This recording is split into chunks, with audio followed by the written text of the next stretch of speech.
I haven't spoken to my brother, Mark, in exactly 84 days. We don't text, we don't call, and we certainly don't mention what happened last November. If I bring it up, he hangs up. If I push it, he blocks my number. But I need to get this down in writing, because yesterday I found a splinter of dark walnut wood embedded in my carpet, 300 miles away from where this started. It began on Thanksgiving Day, November 23rd. I'd driven 6 hours from Chicago back to our childhood home just outside of Portsmouth, Ohio. It's a large, drafty farmhouse built in the late 1922s that sits on about 4 acres of dead cornfields. The kind of place that feels cozy in the daylight, but feels like it's watching you once the sun dips below the tree line. The atmosphere in the house was typical for the holidays, chaotic and loud. My mom was stressing over the turkey in the kitchen, the smell of burnt sage and roasting meat clinging to the curtains. My sister Sarah was arguing with her boyfriend on the phone in the hallway, and Mark was already 3 beers deep, shouting at the Lions game on the TV. Around 3:30 p.m., Mom realized we were short on seating for dinner.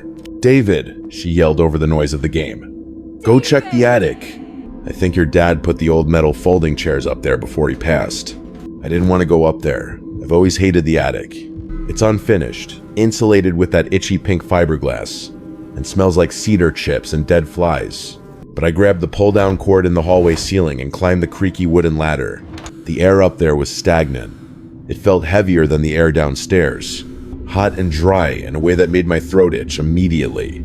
I found the chairs tucked behind a stack of water-damaged boxes, but as I dragged them out, my foot caught on something wrapped in rough, heavy fabric. It was shoved deep into the eaves, hidden behind a crate of old National Geographic magazines from 1994. Curiosity won out. I crouched down, ignoring the cramp in my knees, and unwrapped the fabric. It was burlap coarse and scratching against my skin. Inside wasn't a painting or a mirror, but a thick slab of wood, polished, smooth, but dark with age. It was a Ouija board, but not the Parker Brothers cardboard kind you buy at Toys R Us. This was handmade. The wood was heavy, maybe walnut or mahogany, and the letters weren't printed. They were burned deep into the grain. The edges were scorched black. It didn't look like a toy. It looked like a tool. I ran my thumb over the word goodbye at the bottom, and a weird static shock zapped my finger, strong enough to make me jerk my hand back. "Found them yet?" Mark's voice boomed from the ladder opening, making me jump. "Yeah," I called back, my heart beating a little faster than it should have. "I found something else too. I don't know why I didn't leave it there. I should have just rewrapped it and shoved it back into the dark. But looking at it, I felt a strange, cold compulsion to pick it up. It felt heavy in my hands, denser than wood should be. I tucked the board under my arm, grabbed the chairs, and headed down the ladder. I didn't know it then, but I was carrying a parasite into our living room. We set the chairs up in the dining room, but dinner was still an hour out. The turkey needed to rest, and Mom was shooing us out of the kitchen so she could make the gravy in peace. So, naturally, we drifted back to the living room where the board sat on the coffee table like a dark stain against the beige carpet. "Seriously, Dave? Where did you even find a planchette?" Mark asked, cracking his 4th Miller Lite. He pointed to the teardrop-shaped piece of wood resting on the board. I actually hadn't realized it was there until I unwrapped the whole thing downstairs. It had been tucked into a hidden pocket on the underside of the burlap. It was with the board, probably Dad's idea of a joke.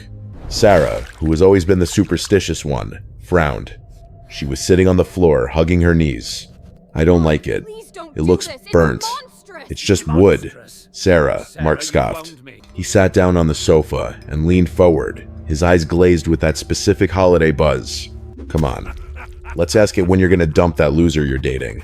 "Shut up, Mark," Sarah snapped, but she scooted closer. It was 4:42 p.m. The sun was casting long orange rectangles across the floor, highlighting the dust motes dancing in the air. The mood was light, cynical. We were 3 adults playing a kid's game to kill time.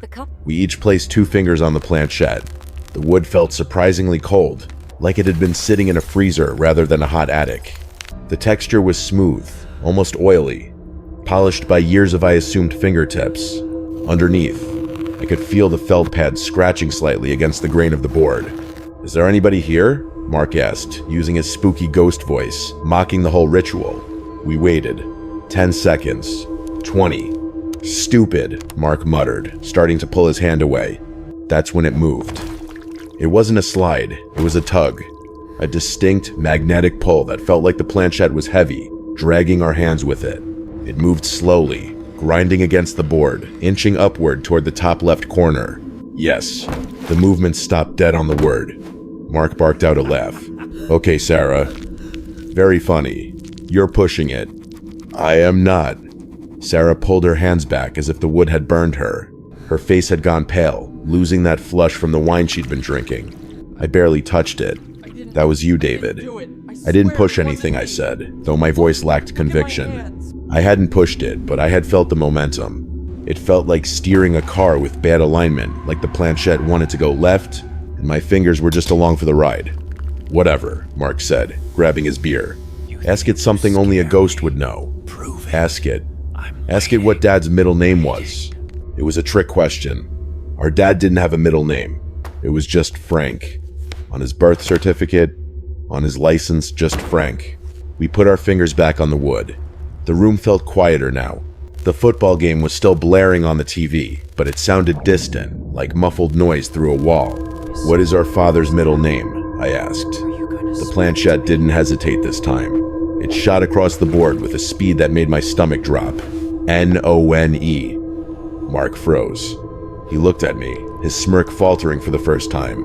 Okay, he whispered, a nervous chuckle escaping his throat. You guys are really committed to this bit. But I looked at Sarah. She was trembling, and I knew, with a sinking feeling in my gut, that none of us were pushing it. I need another drink, Mark announced abruptly, breaking the silence. He stood up a little too fast, his knee bumping the coffee table and making the board jump a fraction of an inch. You guys are freaks, seriously. He marched toward the kitchen, the floorboards groaning under his weight. Sarah pulled her hands into her lap, rubbing her fingertips as if they were numb. It felt heavy, David, she whispered, not looking at me, like holding a magnet against the wrong pole. There was resistance. It's the humidity, I lied. Old wood warps. It creates friction. In November? She shot back. In a heated house? I didn't have an answer for that. I stood up to stretch my legs, feeling a sudden, claustrophobic need to distance myself from the coffee table. The air around the sofa felt cooler than the rest of the room. A pocket of dead air that smelled faintly of copper and ozone like the scent right before a thunderstorm breaks. I followed Mark toward the kitchen to grab a glass of water. It was 5:08 p.m. From the kitchen, I could hear Mom humming along to the radio, completely oblivious to the tension in the living room.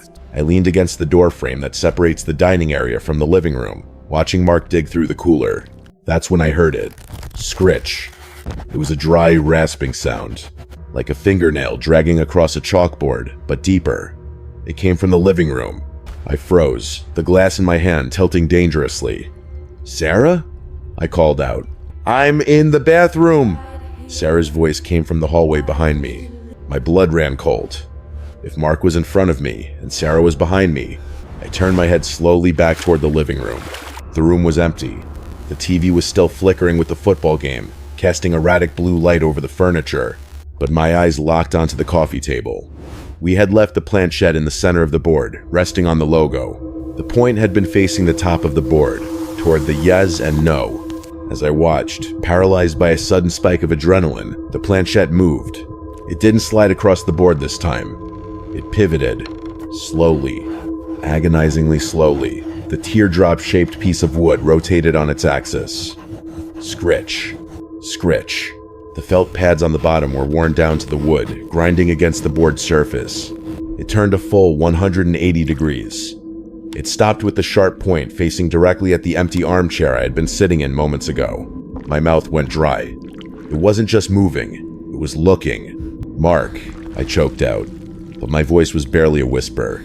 I felt that primal urge to run, the fight-or-flight response dumping cortisol into my system, making my hands shake. I stared at the piece of wood, waiting for it to move again, praying it was just vibrations from the floor or a draft. But the windows were closed. The floor was still. The planchette sat there, immobile now, pointing an accusatory wooden finger right at my seat. It was waiting for me to come back. I didn't tell them. I stared at that rotated planchette for a full minute, my heart hammering against my ribs like a trapped bird. But when Mark walked back in with a fresh beer, I stayed silent. I told myself it was the vibrations from his heavy footsteps. I told myself the house was old and settled unevenly. I lied to myself, because the alternative that the wood was watching me was too much to process. "One more round," Mark said, dropping onto the sofa. "Then we eat." Mom says 20 minutes. Sarah came back in, drying her hands on her jeans. She hesitated at the edge of the rug. "It's freezing in here. Did someone open a window?" She was right. The temperature had plummeted. It wasn't a draft, it was a stillness. A heavy, frigid pressure that settled over the living room like a damp wool blanket. I checked the thermostat on the wall, 72 degrees. But I could see the fine hairs on Sarah's arms standing straight up. "Just sit down," I said, my voice sounding strained to my own ears. I needed to prove to myself that it was fake. I needed to touch the wood again and feel nothing but inert matter. We placed our fingers back on the planchette. This time, the texture had changed. The wood felt slick, almost wet, though my fingers came away dry. And it was vibrating a low-frequency hum that traveled up my fingertips and into my wrists, making my bones ache. "Who are you?"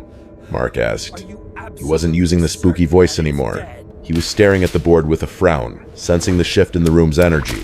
The planchette didn't jerk this time. It didn't drag. It glided. It moved with a fluidity that was physically impossible for three people to coordinate perfectly.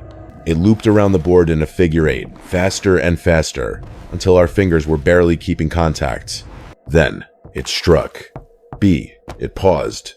U. C. K. Y. It stopped on the Y, with a hard thud that echoed against the coffee table. I snatched my hands back, clutching them to my chest. The air left my lungs. "Bucky?" Mark read it out loud, confused. "What does that mean?" Sarah looked at me, her eyes wide. "David, Tad isn't that." "Don't," I whispered.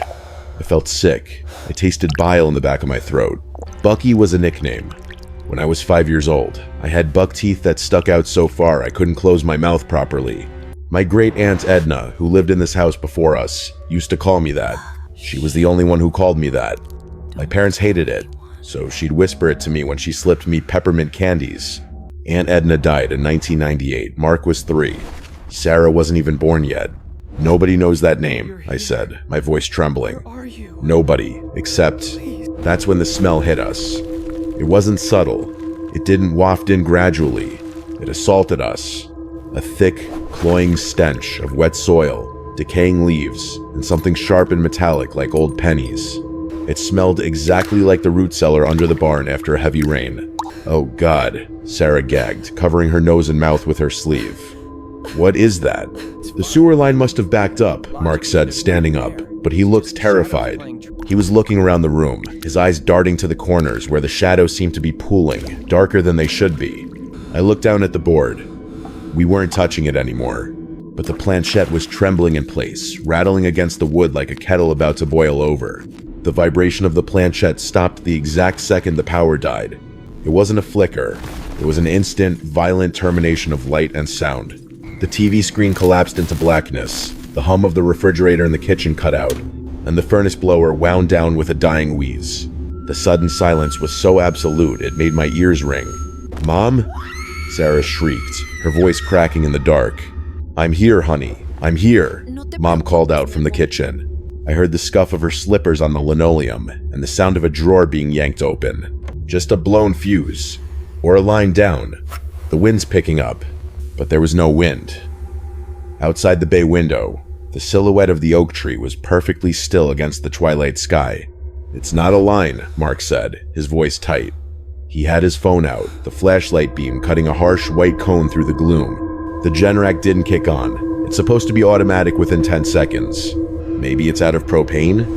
I suggested, though I knew Dad had filled the tank in September. "It's full," Mark muttered. He walked to the window. "And look, the Gibson's place down the road has lights. It's just us." Mom came into the living room carrying a thick, vanilla-scented pillar candle on a saucer. The flames sputtered, casting long, erratic shadows that danced up the walls and across the ceiling. In the flickering orange light, the living room looked unfamiliar. The corners were too deep. The furniture looked like crouching beasts. And in the center of it all sat the board.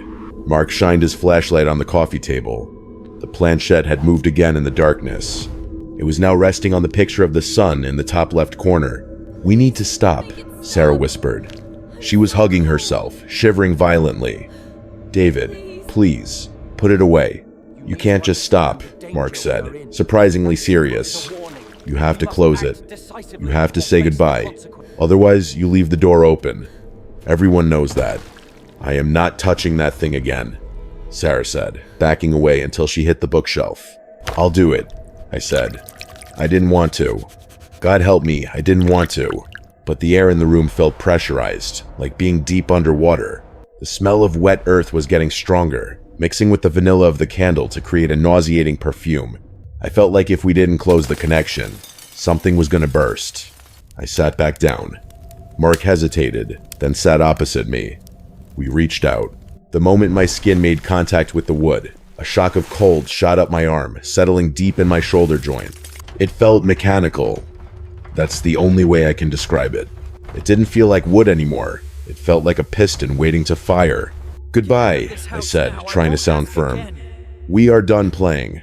Goodbye." We tried to slide it down to the goodbye at the bottom. It wouldn't move. It wasn't that it was heavy, it was stuck. It felt bolted to the table. Mark grunted, putting his weight into it, his knuckles turning white. "Move," you piece of Mark started. Then the planchette jerked. It didn't slide. It snapped. It jerked upward with enough force that my fingers slipped off and hit the board with a dull thud. It moved in sharp, violent staccato bursts. Jerk, jerk, jerk. It was tracing a figure 8, the symbol for infinity. "It's not letting us go," Mark whispered, looking up at me. In the candlelight, his face was gray, sweat beading on his upper lip, despite the freezing temperature. "Dave, it's pushing back." "Get off it! Let go!" Mark yelled, his voice echoing too loudly in the small room. He yanked his hands back like the wood had suddenly turned red hot. I pulled back too, clutching my wrist. The vibration I'd felt through the wood was still buzzing in my nerves, a phantom tingling sensation that felt like ants crawling under my skin. "It's us," Mark panted, his chest heaving. He grabbed his beer from the side table and took a long swig, foam spilling onto his chin. "It has to be us. It's the ideomotor effect. Subconscious muscle movements. We're freaking ourselves out, so we're making it move." "I wasn't moving it, Mark," I said, my voice barely steady. "I was trying to stop it. It felt like trying to hold back a Doberman on a leash." "Bullshit," Mark spat, though his eyes were wide and darting around the room. He pointed a shaking finger at the board. "Prove it. Everyone, back away. Hands where I can see them." Sarah was already pressed against the bookshelf, shaking her head. "I don't want to see." "Watch it," Mark commanded. He turned his phone flashlight directly onto the board. The harsh LED light bleached the color out of the wood, making the burnt letters look like scars. If it's real, it'll move on its own. If it's us, it sits there. That's physics. We sat there. The silence stretched, thick and suffocating. I held my hands up at shoulder height, palms open, showing I wasn't touching anything. Mark did the same, leaning forward, his face bathed in the eerie underlighting of the candle on the table. It was 5:14 p.m. The house settled around us. I heard the wood of the old staircase contract in the cold. I heard the wind finally pick up outside, brushing dry branches against the siding like skeletal fingers. "See?" Mark whispered, a desperate grin breaking across his face. "Nothing. It's just wood, Dave. It's just..." Click. The sound was small, but in the silence it sounded like a gunshot. We all froze. The planchette, sitting alone in the harsh spotlight of the phone beam, shifted. It wasn't a vibration this time. It lifted just a millimeter and set back down. Click. My heart hammered against my ribs so hard I thought they could see it through my sweater. "Did you kick the table?" Mark whispered, his grin gone. "Dave, did you kick the table?" "My feet are flat on the floor," I said. I couldn't look away. The planchette adjusted itself. It rotated 5 degrees to the right, then 5 degrees to the left. It looked like a head stretching its neck. It looked like it was warming up. "Nobody move," Mark breathed. "Nobody. Breathe." We sat like statues, hands in the air, surrendering to the impossible reality sitting on our coffee table.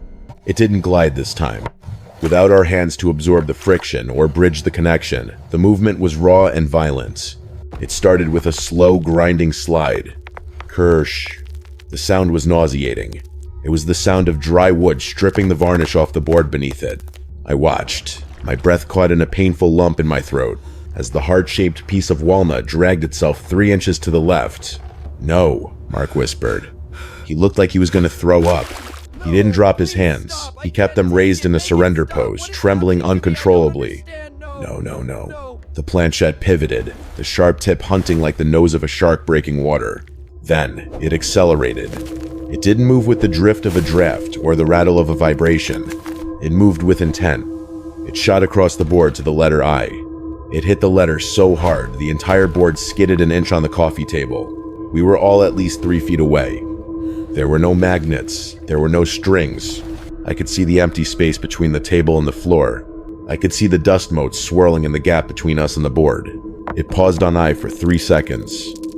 Then it dragged itself, with that same sickening crunch of wood on wood, down to the letter T. Scrunch. Scrape. The noise was loud enough to be heard over the wind outside. I realized with horror that the felt pads on the bottom must have disintegrated. We were hearing the raw wood gouging a channel into the board's surface. T. My brain was trying to reject what my eyes were seeing. It's a survival mechanism, I think. When you see something that breaks the fundamental laws of physics, your mind tries to edit it out, to find a glitch in the software. I tried to tell myself Mark was doing it with a hidden wire, or that Sarah was kicking the table leg, but I was looking right at them. They were just as paralyzed as I was. The planchette moved again, slower now, as if it were struggling against a massive weight. It crawled upward. S. It's. Stopped. ITS. It's? It is? Suddenly, the planchette began to spin. It rotated clockwise, faster and faster, blurring in the candlelight until it looked like a spinning top. The sound changed from a grind to a high-pitched whine, like a drill bit spinning freely. "Make it stop!" Sarah screamed, pressing her hands over her ears. "David, make it stop!" I couldn't move. My legs felt like they were filled with concrete. I was witnessing an inanimate object, a piece of dead tree carved in a workshop generating its own kinetic energy. It was the most unnatural thing I have ever seen. It felt obscene. The spinning stopped abruptly. The point of the planchette faced us. Then, with a final heavy lurch that sounded like a bone breaking, it slid to the next letter. H. The letter seemed to absorb the candlelight, the burnt wood swallowing the orange glow. The planchette sat there for a beat, vibrating with that low-frequency hum that I could feel in the soles of my feet through the floorboards. E. R. E. It stopped. The silence that followed was heavy, absolute, and terrified. "It's here," Sarah whispered, her voice barely audible over the wind outside. She was crying now, silent tears tracking through the dust on her cheeks. "It's here." What does that mean? What is here? "Nothing is here," Mark said, but he wasn't looking at the board anymore. He was looking at the hallway leading to the stairs. He grabbed the empty beer bottle by the neck, holding it like a club. "It's a trick. It's a draft moving it." "A draft can't spell, Mark," I snapped, the panic finally breaking through my paralysis. "Look at it." The planchette sat dead center on the E, perfectly still now. The message was delivered. Then, we heard it. It started directly above our heads. Thump. Dust drifted down from the ceiling boards, visible in the beam of Mark's flashlight. Thump. Thump. Thump. It wasn't the settling of a house. It wasn't a raccoon in the attic. These were footsteps. Heavy, deliberate, bipedal footsteps. They sounded like someone wearing work boots, pacing back and forth on the hardwood floor of the master bedroom. My parents' room. "Mom?" Mark yelled up at the ceiling, his voice cracking. "Mom, are you upstairs?" "I'm in the kitchen."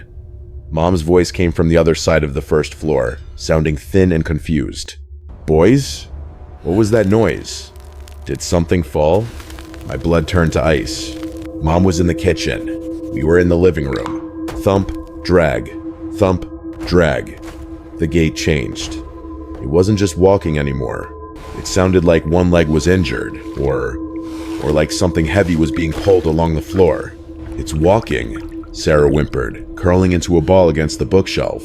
Oh God, it's walking. I looked at the board. The planchette was still motionless on the E, and suddenly, the horrific realization washed over me. We had been staring at the board, terrified of the piece of wood, thinking the ghost was trapped inside it. We were wrong. The board wasn't the ghost. The board was the latch, and we had just watched it unlock the door. The footsteps stopped directly above the chandelier in the center of the living room ceiling. The crystals on the fixture tinkled softly, disturbed by the vibration from above. It stopped, Mark whispered. No, I said, staring at the ceiling, feeling the hairs on my arms stand up so straight it hurt. It didn't stop. It's listening. The silence that followed the footsteps was worse than the noise itself. It was a heavy, pregnant silence, the kind that precedes a car crash. I could hear Sarah's ragged breathing, short and shallow, hyperventilating in the corner. I'm ending this, she gasped. Her fear had curdled into a frantic, desperate anger. I don't care what the rules are. I'm ending it. She lunged from the corner, scrambling across the rug on her hands and knees. Sarah, wait. I started reaching for her, but I was too slow. She grabbed the edge of the Ouija board with both hands. We're done, she screamed at the wood. She tried to flip it over, to dump the planchette onto the carpet and break the connection. The board didn't move. It wasn't that she was weak. Sarah played varsity softball. She has a grip like a vice. But the board remained perfectly flat on the coffee table. The legs of the table groaned under the stress, but the slab of walnut wood seemed to have fused with the surface beneath it. Help me, she yelled, her face contorted with exertion. It's heavy. It weighs a ton. I grabbed the other side. Mark grabbed the top. Together, we pulled. It was impossible. It felt like the board was bolted to the foundation of the house. We were lifting the entire coffee table off the rug, but the board itself wouldn't separate from the wood. It felt unnaturally dense, like we were trying to lift a neutron star.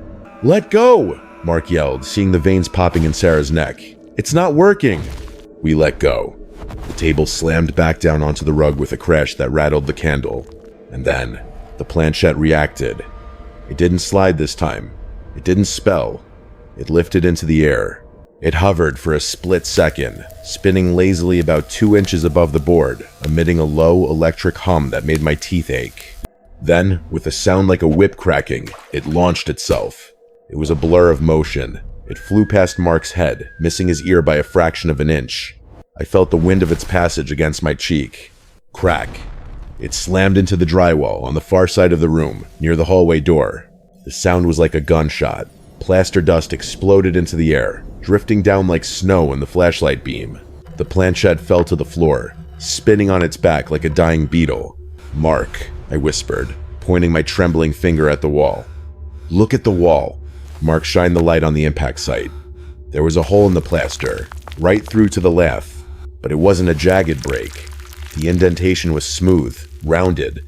It looked exactly like the impression of a giant thumb, as if something massive and invisible had pressed against the wall from the inside of the room, testing the strength of its cage. It missed me, Mark breathed, touching his ear. He looked at me, his eyes wide and glassy. Dave, it aimed. The temperature in the room plummeted another 10 degrees. My breath was now puffing out in thick white clouds, fogging in the beam of the flashlight.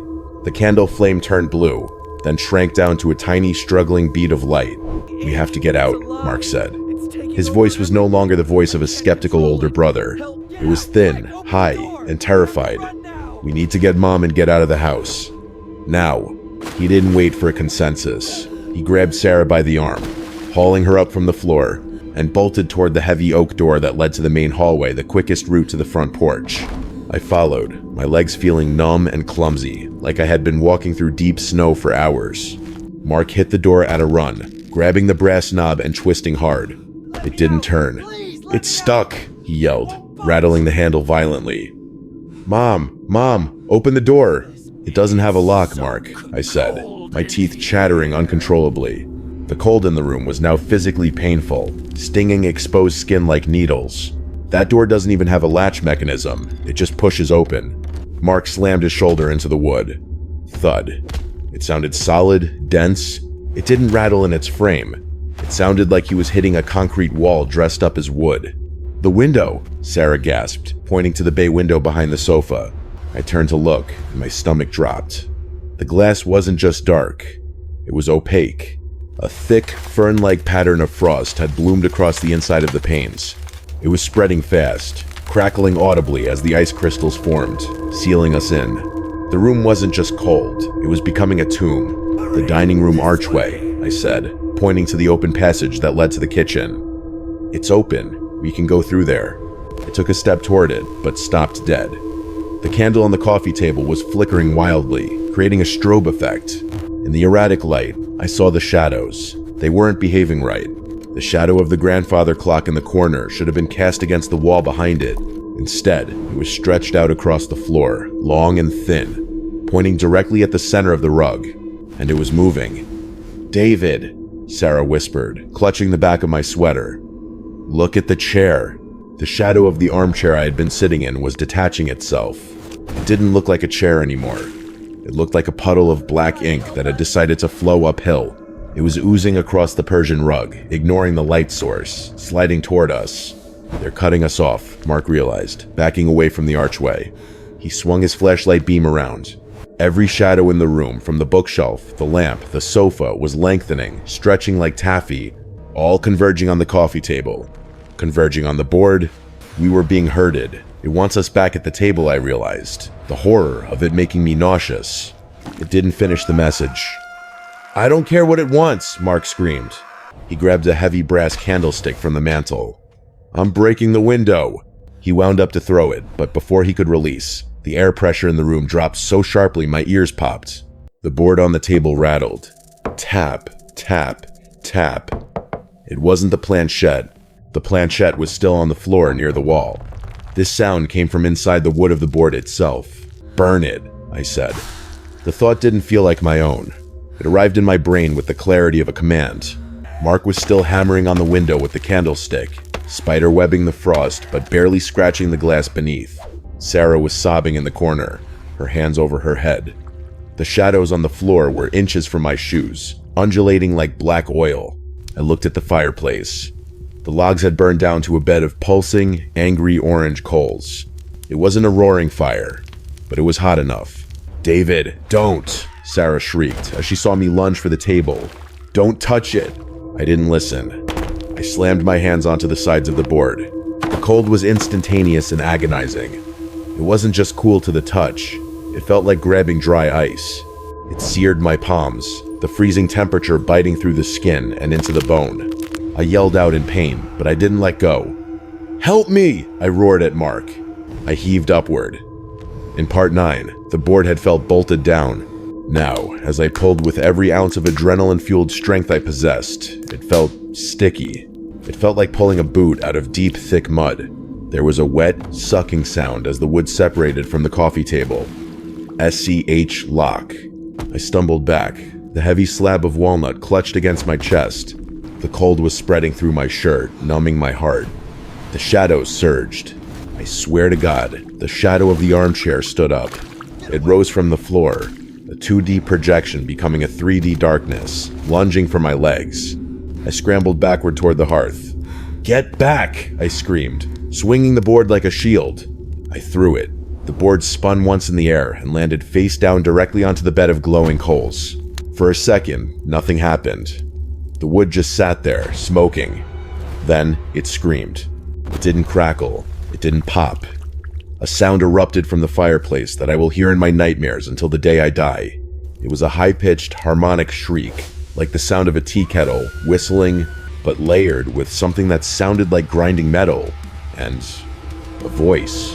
A human voice, pitched up to a frequency that made my vision blur. Thick, yellow smoke billowed out of the chimney, smelling of burning hair and sulfur. The board began to curl, the walnut warping and twisting as if it were in agony. The letters burned bright red, glowing from the inside out. The glass of the bay window shattered. Not from Mark hitting it, but from the frequency of the scream. Then, as quickly as it had started, silence slammed back into the room. The scream cut off. The yellow smoke was sucked up the chimney by a sudden, violent updraft. The oppressive weight in the air vanished, replaced by the normal dusty smell of an old house. Click. The handle of the hallway door turned. The door swung open slowly. revealing the empty, well-lit hallway beyond. I stood there, gasping for air, clutching my frozen, burned hands to my chest. Mark dropped the candlestick. It clattered loudly on the floor. In the fireplace, the board was gone. Just a pile of gray ash in the shape of a rectangle, pulsing faintly as it cooled. It has been 84 days since I drove away from that farmhouse. I left my clothes, my toiletries, and my laptop. I just got in my car and drove until the gas light came on outside of Indianapolis. I haven't spoken to Mark. The last time I tried calling him, a week after Thanksgiving, he sounded drunk at 10 a.m. He kept mumbling about insulation and how he needed to seal the windows. Sarah moved to Arizona 3 weeks ago. She said she needed to be somewhere where the ground was dry and hard. Somewhere things couldn't crawl up through the soil. She changed her number yesterday. I thought I was safe here in Chicago. I live on the 4th floor of a secure building. I have deadbolts. I have cameras. But safety is a lie we tell ourselves to be able to sleep. Last night, I woke up at 3:17 a.m. I didn't wake up because of a noise. I woke up because of the cold. It was that same oppressive, heavy stillness that I felt in the living room. The radiator in my bedroom was hissing, working overtime, but I could see my breath pluming in the air above my pillow. The smell was there too. Not the wet earth smell this time, but the smell of the aftermath, sulfur, ash, and scorched walnut. I rolled over, my heart hammering a frantic rhythm against my ribs. I reached for the lamp on my bedside table, my hand trembling. The scars on my palms, shiny, pink patches of skin where the cold burned me ached with a phantom throb. I clicked the light on. There, sitting on top of my phone, was the planchette. It wasn't pristine anymore. The tip was blunted from where it had hit the wall. The left side was scorched black, blistering the varnish. It looked like a piece of debris recovered from a house fire. I lived 300 miles away. I left that piece of wood on the floor of a farmhouse in Ohio. I watched the board turn to ash. I sat up, scrambling backward until my back hit the wall. I stared at it, waiting for it to move, waiting for that sickening scritch sound. It didn't move. It didn't need to. Because as I stared at it, I noticed something etched into the blackened surface of the wood. It wasn't there before. It looked fresh, carved by something incredibly sharp and incredibly precise. It was a set of coordinates. I looked them up on my phone, my fingers numb and clumsy. They point to the cemetery where my father is buried. I'm writing this now because I don't know what happens next. I threw the planchette down the garbage chute an hour ago, but 10 minutes ago, I heard a thump from the living room. Just one. Heavy, like a boot hitting the floor. The board wasn't the ghost. The board wasn't the trap. The board was just the invitation. And I think, by burning it, I didn't destroy the connection. I think I just angered whatever was on the other end.